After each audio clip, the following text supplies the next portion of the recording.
E agora política aqui no Boletim. Acompanhem com Tiago Gomes e Marcos Rodrigues. Vai daí. De volta com o Boletim Gazeta e nessa reta final você acompanha sempre, falamos de política, aliás, dos bastidores da política. E quem fala dos bastidores é Tiago Gomes, já aqui comigo. Muito bom dia, Tiago, seja bem-vindo. Tiago, tem aqui uma informação que é como votaram os senadores alagoanos no projeto da dosimetria que foi aprovado ontem no Senado contra todas as estimativas da base governista, né? Mas, obviamente, você acompanhou essa votação, está em todos os sites, uma repercussão tremenda, porque pode beneficiar o ex-presidente Jair Bolsonaro. Mas qual foi o posicionamento dos nossos senadores? Era o que de se esperar, Marcos. Bom dia para você e a todos que estão acompanhando ao boletim. Olha, já era de se esperar o posicionamento dos senadores, até porque, pelo menos, o senador Renan Calheiros já havia dito em algumas ocasiões, nas redes sociais, em entrevistas que concedeu esta semana, e até enquanto o projeto estava em análise na Câmara dos Deputados, ele fez duras críticas e disse que ia se posicionar contrário a essa medida tomada pelo Congresso Nacional. Essa medida, que foi aprovada pelo Senado, né, mais de 40 votos contra 25, houve uma divisão aí, mas o fato é que os senadores de Alagoas se posicionaram, estavam presentes os três, tá? Os três não se ausentaram e os três se posicionaram nesse projeto aí. Vamos colocar na tela como é que esses vereadores votaram. O senador Renan Calheiros, obviamente, do MDB, votou não contra essa proposta, assim como o senador Fernando Farias, também do MDB, votaram não, mas a senadora doutora Eudócia Caldas, do PL, votou sim ao projeto, assim como ela, todos os outros senadores da bancada do PL, lembrando que o PL tem a maior bancada do Senado Federal, tá? No Congresso Nacional também é a maior bancada, tanto de deputados como de senadores, e eles fecharam questão a favor do projeto. Não era aquilo exatamente que eles estavam querendo, eles queriam a anistia completa e restrita, né? Ampla, para que eles pudessem ser perdoados, né? Essas pessoas que participaram dos atos antidemocráticos lá do dia 8 de janeiro, fossem perdoadas desses atos que participaram. Mas é o que deu para que eles pudessem avançar, né? É como disse o senador Flávio Bolsonaro, pelo menos uma opinião dele, depois que esse projeto foi aprovado lá no Senado, de que eles estão subindo um degrau. É apenas um degrau daquilo que eles pensam, do que pode acontecer lá na frente, que eles querem realmente o perdão dessas pessoas. Por enquanto, estão satisfeitos com o que aconteceu. O projeto segue para a sanção presidencial. Eu acho que você, Marcos, já deve ter comentado aqui no Boletim Gazeta hoje, nas capas dos jornais. Todos falaram sobre isso, né? Todos os sites e os jornais comentaram bastante sobre esse assunto. Então, segue para a sanção. A intenção do presidente é vetar, porque ele também já disse em entrevistas de que vai vetar o projeto, porque ele acredita que essas pessoas que participaram desses atos contra o Estado Democrático de Direito, né, tentaram aplicar um golpe de Estado no Brasil, deveriam cumprir as suas penas e não adianta churumingar agora. Essa foi a fala do presidente Lula em relação ao ex-presidente Jair Bolsonaro, tá? Por causa desse veto, possível veto do presidente Lula, o projeto deve voltar para o Congresso Nacional, que pode rejeitar ou que pode manter esse veto. Claro que não vai livrar esse projeto de ser contestado futuramente no Supremo Tribunal Federal, como já foi. Já teve uma equipe ali de parlamentares do grupo do governo federal que já ingressou com mandado de segurança para que esse projeto, para que o Supremo Tribunal Federal possa opinar e realmente acabar com essa votação, né? De repente não aceitar esse tipo de votação feita no Congresso Nacional. Então, como é que votaram os partidos, Marcos?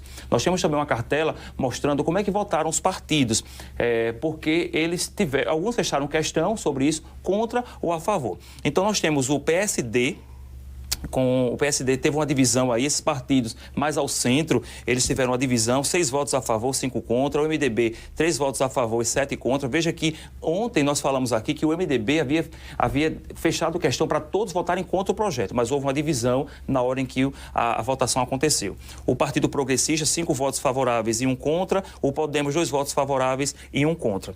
Os senadores ausentes, tivemos o Eduardo Braga do MDB do Amazonas, Elisiane Gama do PSD do Maranhão, o Luiz Carlos Reis, do PP do Rio Grande do Sul, o Omar Aziz, do PSD do Amazonas e o Everton, do PDT do Amazonas. O senador Carlos Viana, do Podemos, está de licença médica para tratamento de câncer. Temos outra também mostrando os partidos grandes, né, que estavam participando ontem da votação, se a gente puder colocar.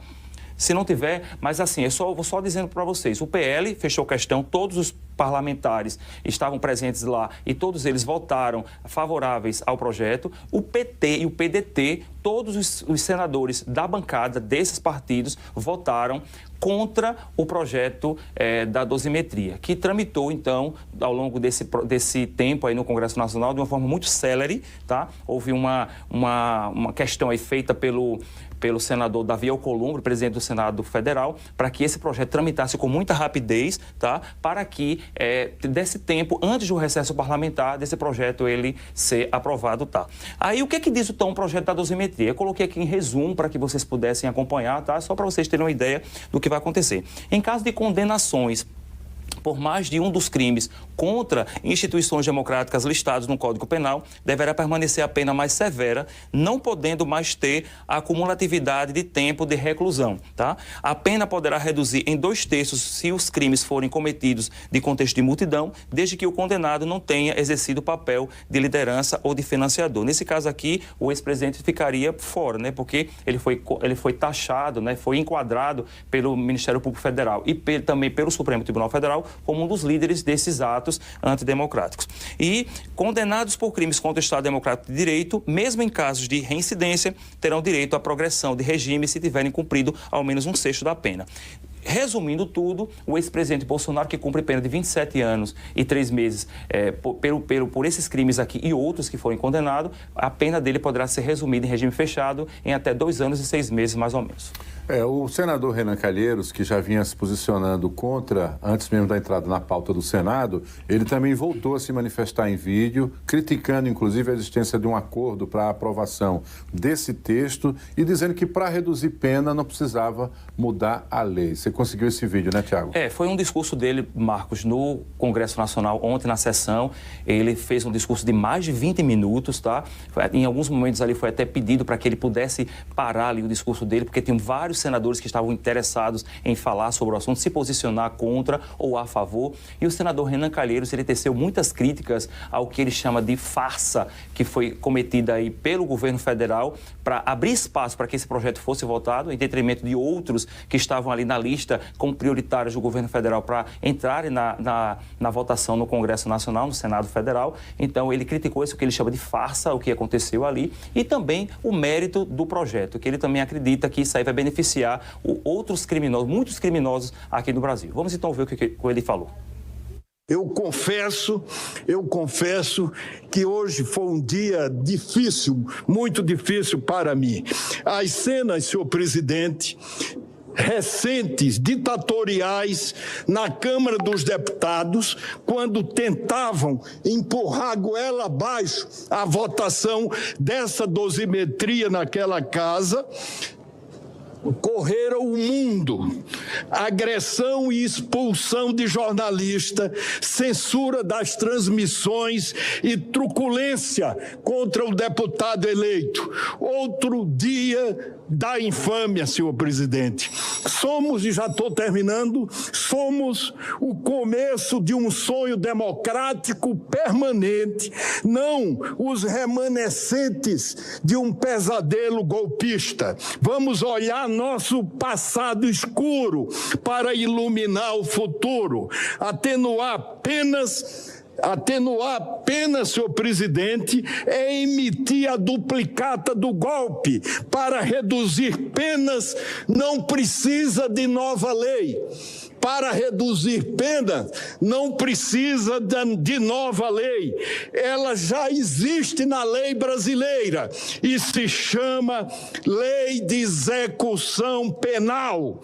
Pelo artigo 126, a cada 12 horas de estudo e 3 dias de trabalho, um dia a menos de pena. Pode, senhor presidente, parecer para esses golpistas uma nova punição, para quem nunca trabalhou ou nunca estudou.